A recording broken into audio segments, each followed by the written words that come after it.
নবীজি আজকের আজানের আওয়াজ আরশ মহল্লায় যাবে দূরের কথা, প্রথম আসমানের প্রহরীরাই শুনে নাই, আমার সাক্ষী আছে তারা।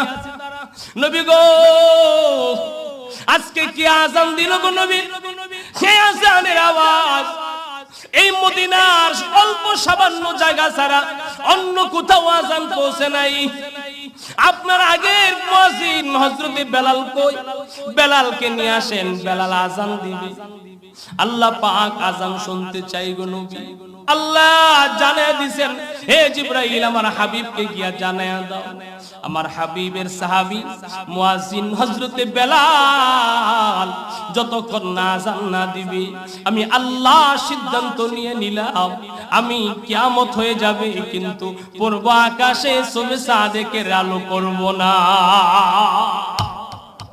আরে জিবরাইল বলে দেন হযরতে বেলাল যতক্ষণ না আযান না দিবে ততক্ষণ পর্যন্ত এই মদিনা সহ গোটা দুনিয়ায় আর কোনদিন দিনের সূর্য উঠবে না, অন্ধকার অন্ধকার থাকবে, আর সুবে সাদেক হবে না। ও জিবরাইল জানায়া দে, আমার হাবিবকে জানায়া দে। হাবিবের বুঝতে বাকি নাই, আল্লাহ পাক জি এমন সিদ্ধান্ত নিয়ে নিছে। হাবিব চোখের পানি ছেড়ে দিয়া হযরতে আবু বকর সিদ্দিককে ডাক দিলেন, আবু বকর আর দেরি করবি কেন, তাড়াতাড়ি যা। আমার বেলাল কই? আমার বেলাল নিয়ে আবু বকর ডাইনে তাকায়, বামে তাকায়, পিছনে তাকায়, কোথাও বেলাল নাই। আগে নবীজি অন্যদিন তো বেলাল এই জায়গায় তো বসতো, আপনার পিছনেই তো বেলাল থাকতো।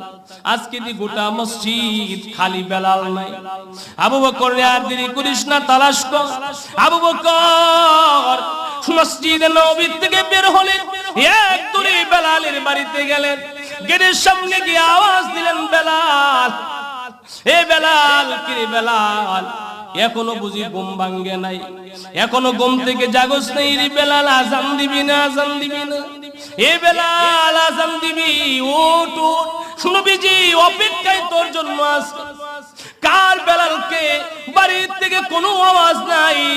হঠাৎ করে একজন মহিলা আওয়াজ দিলেন, কি আপনি? আমি আবু বকর। কারে তালাশ করেন? বেলালকে তালাশ করি। আবু বকর বেলালকে কই পাইবেন আপনি? তালাশ করি। বেলাল তো আজকে ঘরে আসে নাই। এ আবু বকর, অন্যদিন বেলাল এশারের নামাজ কমপ্লিট করার পরে হযরতে বেলাল বাসায় আসি, ঘরে আসি। হযরতে বেলাল আবার ফজরের আযান দেওয়ার জন্য তাহাজ্জুদের সময় হয়ে গেলে